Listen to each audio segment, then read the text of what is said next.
E para o nosso debate de hoje, recebemos o jurista Adib Abdouni, o economista Diego Hernandes e também o cientista político Mário Sérgio Lepre. Muito obrigada pela presença. Quem tem razão? Olá, senhores, muito boa tarde, sejam bem-vindos. Eu começo o debate com o cientista político Mário Sérgio Lepre, já abordando a votação em primeiro turno da PEC Fura-Teto, a PEC da transição. Gostaria de saber do senhor, com a aprovação em primeiro turno, com este número amplo de votos favoráveis, quem sai ganhando, Lula ou Lira ou nenhum dos dois? Boa tarde, Kalina. Boa tarde aos nossos dois debatedores. E boa tarde a todos os telespectadores. Bem, eu acredito que ali não tem quem perde, né? Por que eu estou dizendo isso? Porque foi aprovado furo no teto, foi aprovado recurso, foi aprovado gasto. E gasto é sempre muito convincente, né? Então, aprovar aquilo que nós vamos poder ter, né? Tanto todos os políticos, o próprio governo Lula, né? Então todos eles estão, de uma certa forma, contentes com essa situação, né? Por quê? Porque haverá recursos, o butim é grande para que a gente possa armar esse grande conglomerado aí de ministérios, de cargos, né? A gente está ouvindo agora aí, né, o número excessivo de pessoas, e aí após a aprovação final dessa PEC, que deve ocorrer no Senado Federal, então, obviamente, a abertura de mais possibilidade, de mais cargos e mais coisas, etc. Ou seja, é um tamanho enorme de um Estado inchado que onera a sociedade, isso a gente já sabe. Mas perda, assim, no sentido de Lira perder, Lula perder, STF ganhar, não vejo esse ponto, nem Lira, nem Lula. E quem perde mesmo, em minha opinião, é o Brasil. Por quê? Porque a gente sabe que haverá gastos excessivos e haverá necessidade, nós temos um economista aí que vai falar melhor do que eu, haverá necessidade de alguns ajustes. Por quê? Porque recursos não são assim tão simples, né?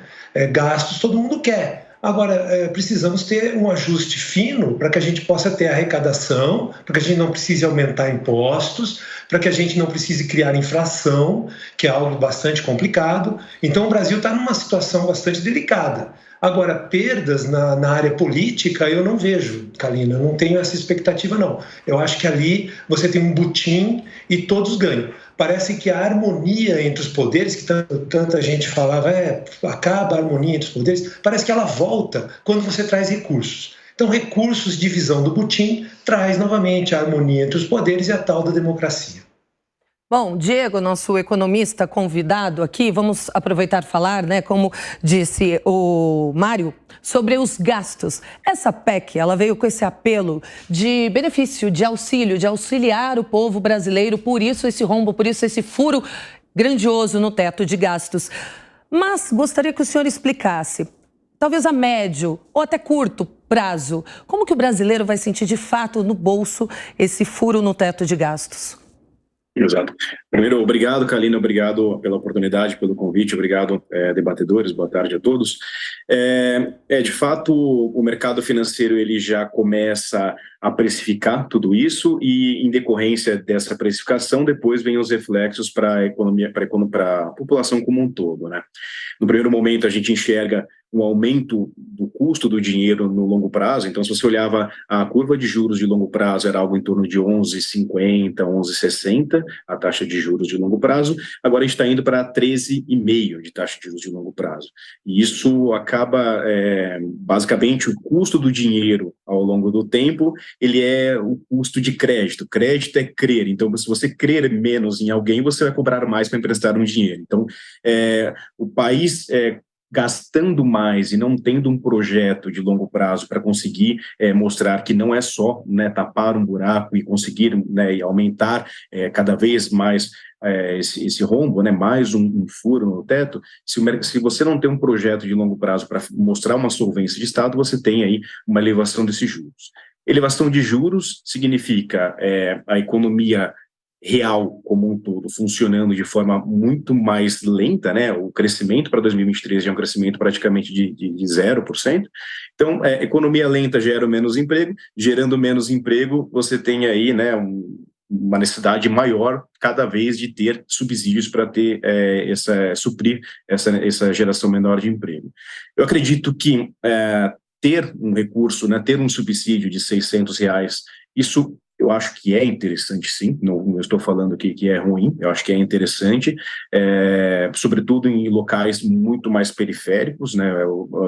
Há estudos mostrando a redução do índice de Gini, então você reduzindo a desigualdade em certos locais do Brasil, mas as coisas precisam ser feitas com bastante parcimônia, com bastante inteligência. Então a gente tem aí 2023 um tapa-buraco, né? Um tapa-buraco para conseguir manter os gastos elevados, mas é interessante que, e até a PEC ela mostra que até agosto é necessário ter aí um projeto para que mostre uma nova âncora fiscal.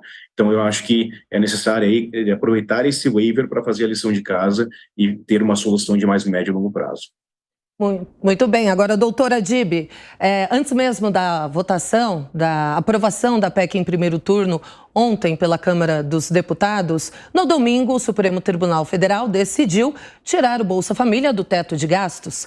Foi uma decisão do Supremo. O senhor, como jurista, como que o senhor enxerga o Supremo influenciando, entrando no meio deste cenário? Boa tarde, Karina, também a todos os convidados, debatedores. Eu entendo o seguinte, Karina, o Supremo Tribunal Federal, ele pode agir, sim, com regularidade, desde que a decisão ela tenha a possibilidade de não intervir dentro de um ordenamento que é o Parlamento. O Parlamento ele poderia deixar para decidir de forma liminar, né? Essa liminar ela pode ser ainda cassada, para deixar fora o teto do Bolsa Família, né? Ou seja, do Ajuda Brasil, se me falha a memória, é nesse sentido o valor. Agora, entendo, sim, que do ponto de vista jurídico, essa tramitação ela está numa velocidade estratosférica, porque fora do comum, né? Nós temos aí normalmente as PECs elas demoram às vezes 1 ou 2 anos para se decidir entre as casas, tem um mínimo de votação, tem turnos, então ela tem aí o objetivo mais político de interesse tanto da Câmara, né, do presidente da Câmara, quanto do próximo presidente, que há o interesse aí de fazer a política com esses recursos. Entendo também, do ponto de vista jurídico, ele também vai se beneficiar, o Lira, por conta do processo de improbidade administrativa que tramita em Alagoas. Então, para o senhor, a mesma pergunta que eu fiz para o nosso cientista político, para o senhor, essa aprovação em primeiro turno da PEC da transição beneficia o Lira, ele sai ganhando? Sai ganhando por causa do processo que ele tem de improbidade administrativa e vai aumentar a sua prescrição. E aí vai mudar o entendimento de dolo e culpa, que antes não era colocado, não era visto, ou seja, não era prescrito na lei que teria que ter o dolo ou a culpa. E sim, era basicamente a improbidade administrativa, basta ter o aumento do gasto e ele não respeitar a lei de improbidade administrativa, ele responderia pelo processo. Hoje vai ter a possibilidade de buscar o dolo e, inclusive, a prescrição da condenação de Lira. Bom, Mário, Lira já ganhou a reeleição no ano que vem, na sua opinião? Eu entendo que ele tem a probabilidade é muito alta, porque, veja, quem que vai tentar regimentar algum acordo com os partidos para se posicionar contrariamente à sua candidatura? Porque ali é um acordo, os partidos são, na verdade, os líderes partidários, os próprios partidos, né? Eles determinam. Então, dificilmente você vai ter algum acordo que exclua o Lira. Agora, é claro, né, me parece que sempre você pode ter algumas mudanças de última hora.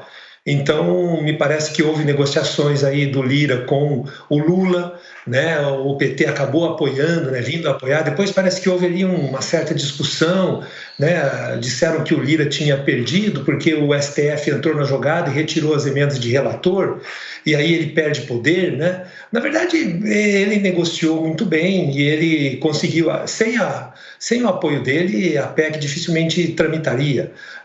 E aí o doutor Adib disse uma coisa muito interessante, a rapidez na aprovação da PEC. Por quê? Porque pelo regimento você tem a votação em primeiro turno, depois você tem 5 sessões para votação em segundo turno. Então isso tem que acontecer no Senado e tem que acontecer na Câmara.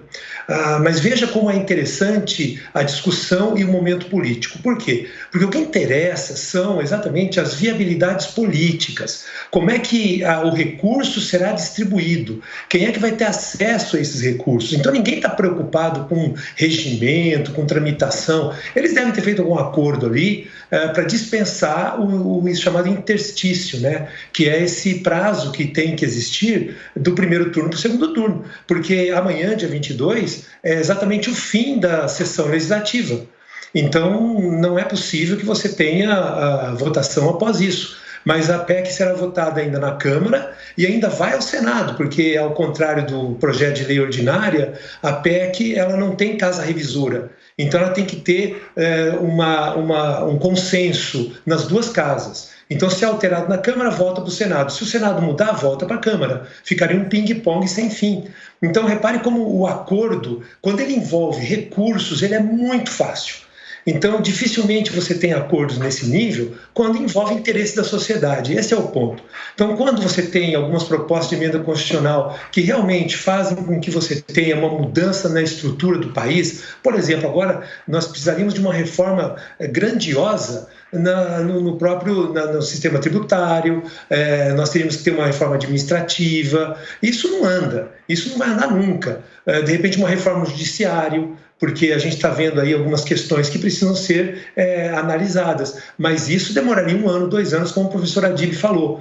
Mas quando envolve recursos, dinheiro, divisão de recursos, aí é coisa de 1 dia, 2 dias, como nós estamos vendo agora. Isso não é bom, porque eles ainda vão ter que voltar ao orçamento. Então, o projeto de lei orçamentária, ele depende da aprovação dessa PEC. Está sendo discutido ainda. Então, você está votando o projeto de lei orçamentária, que é o orçamento de 2023, praticamente no último dia possível de votação. Então, é algo bastante, eu diria assim, maculado. É algo maculado. Isso não pode acontecer, mas infelizmente é a forma que nós temos de fazer política no Brasil, que precisa ser alterada. Mas pelo que a gente está percebendo, esse governo que foi eleito, ele na verdade está voltando para os procedimentos que a gente tinha antigamente e que foram alvo de muitas acusações e questões na justiça e que não terminou bem. Mas agora parece que tudo está voltando de novo, né? Pois é, o senhor concorda, doutor Adib? Veja, eu concordo com o colega que, na realidade, a tramitação ela vai gerar uma nulidade, até mesmo porque precisa ter regularidade e validade para tudo que vai ser feito dentro do Congresso Nacional, assim como do Poder Judiciário e do Executivo. Como a tramitação, ela é uma tramitação veloz, iônica, vamos dizer assim, de uma forma que ela vai ser questionada porque tem interesses aí de partidos, tem interesses políticos, tem esses gastos que vão ser colocados em sobra e vai ser utilizado para emenda parlamentar. Ou seja, o dinheiro ele não vai ser com uma finalidade de tirar a pobreza ou ainda a matar a fome das pessoas, e sim fazer política com isso ou ainda perpetuação dentro do poder, que normalmente é feito esse tipo de compra de voto branca, que a gente diz que essa pessoa, quando dá dinheiro às pessoas, aos eleitores, é com a intenção de buscar a votação se manter no poder. Então, nós entendemos aí que o prejudicado, assim como o próprio analista fez, é o povo que está tendo aí o prejuízo, e esse prejuízo ele vai ser repercutido dentro do dia a dia, vai ser uma inflação que vai atingir, acredito que o economista pode dizer melhor do que eu, mas eu vejo aí que juridicamente vai ser questionado e provavelmente nós teremos aí a discussão no STF com relação a essa regularidade dessa PEC. Bom, então aproveite e chamar Diego, né, o nosso economista convidado. Diego, a previsão da inflação com essa PEC? A inflação, na verdade, com o aumento acentuado dos juros, você tem aí, né, uma tendência de contenção da inflação já nesse ano, e o ano que vem uma certa convergência para a meta. Eu acredito que o maior ponto de problemática não seria necessariamente na inflação, e sim, basicamente, na verdade, são duas medidas, né? Uma medida é você gastando mais por um lado e você contendo mais por conta da política. Na política monetária, você restringe o gasto, né, o consumo, e na política fiscal você aumenta o consumo. Mas eu acredito que mais o ponto que tenha uma relevância muito grande é o aumento de juros, reduzir o fluxo circular da renda, né? Você ter menos investimento produtivo para gerar emprego. Acho que esse seria o maior ponto de problemática nesse sentido. A gente tem uma dívida PIB super elevada, chegamos a bater 80%, né, dívida PIB, tendemos a chegar em 75% de dívida PIB no final desse ano. Então, essa elevação da dívida PIB é algo que preocupa bastante e é o que o mercado costuma atentar bastante para a tomada de decisão de investimento de longo prazo. Então, eu acho que enquanto a gente não tiver nada que mostre, né, uma ordem nesse sentido, a gente aí vai ficar patinando e tendo que criar aí tapa-buraco para conseguir resolver problemas. Agora, Diego, acabei de ter a informação que a Câmara rejeitou o destaque. Lula poderá sugerir uma nova âncora fiscal em 2023. O que seria o ideal, então? O ideal seria o mais crível de solidez da economia brasileira. O mais crível e o mais funcional nesse sentido. Então, um teto de gastos com uma valorização, na verdade, né, incrível, que você consiga cumprir. O ponto é igual a política de meta de inflação, você consegue cumprir aquela meta, então não adianta você ter uma meta de inflação baixa, de forma que você todo ano precise mostrar que você não cumpriu a meta por X, Y, Z. Então, da mesma forma, né, o sistema de ancoragem cambial, de ancoragem fiscal, você precisa ter algo crível e algo que consiga aí, manter essa postura para o mercado e mostrar que você está sendo responsável fiscalmente, né?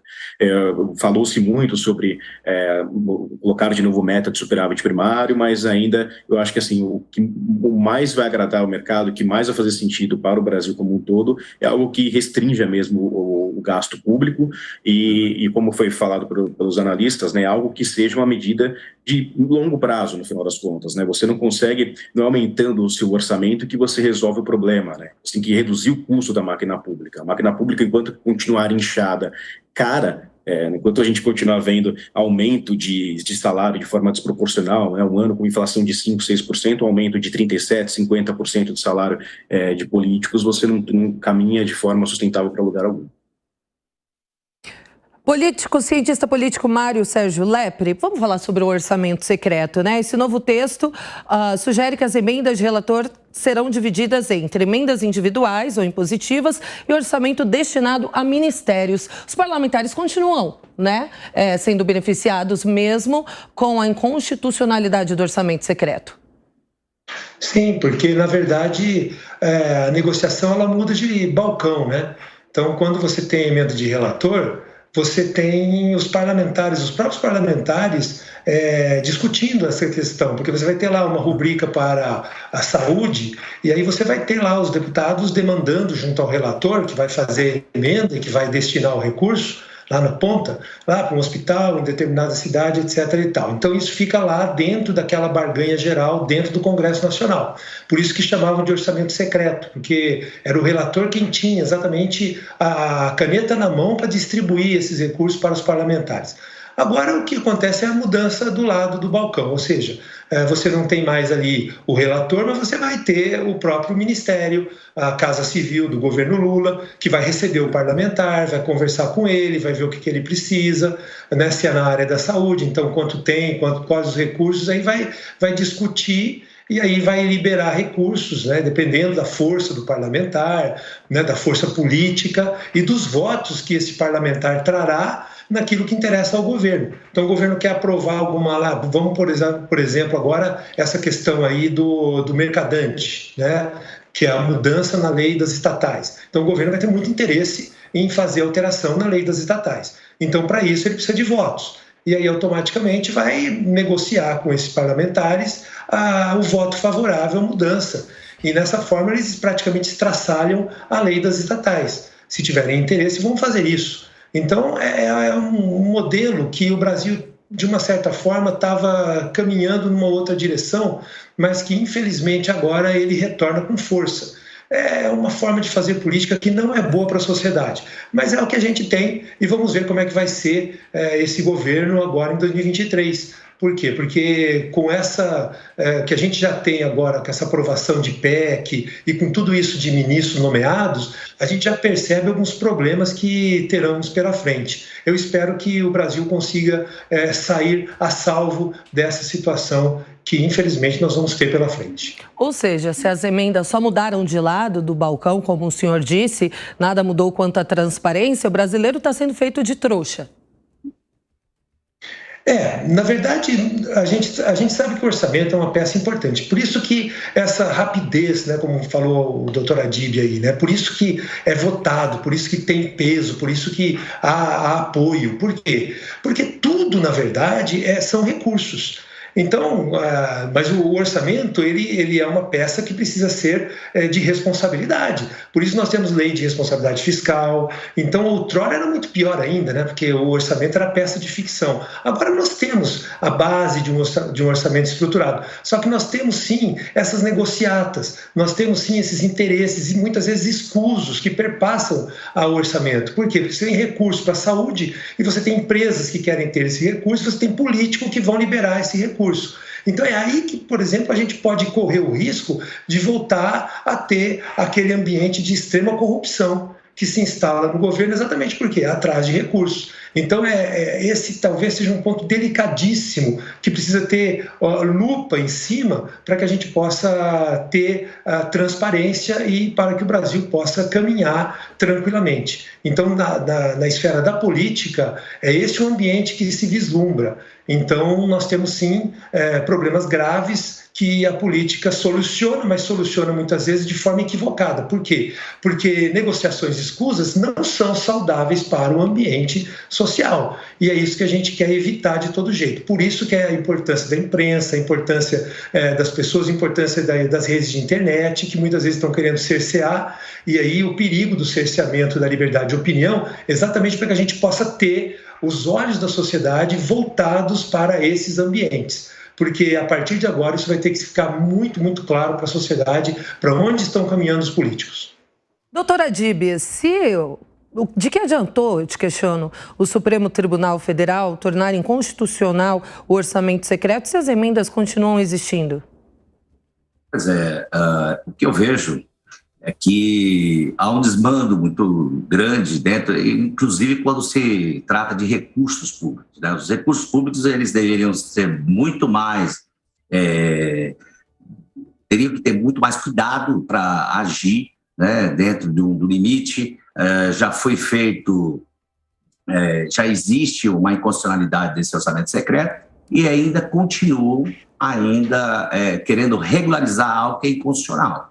Como, por exemplo, até o analista político ali informou, que nós temos que verificar para onde, qual é a destinação dos recursos, quais vão ser os caminhos a serem tomados. Por que serem votados ainda este ano ou ainda aprovar esta PEC, sendo que o próprio Congresso ele se renova, ele vai se renovar, tanto do Senado quanto da Câmara dos Deputados, né, a partir de fevereiro, a partir na primeira semana de fevereiro vão ser tomados posse diversos parlamentares e pode ser discutido com maior abrangência por que esta pressa, né, e essa pressa também é por causa dos recursos que eles pretendem gastar em 2023, só que nós temos aí um problema muito sério, que nós estamos fazendo uma transição de governo, e essa transição de governo ninguém explica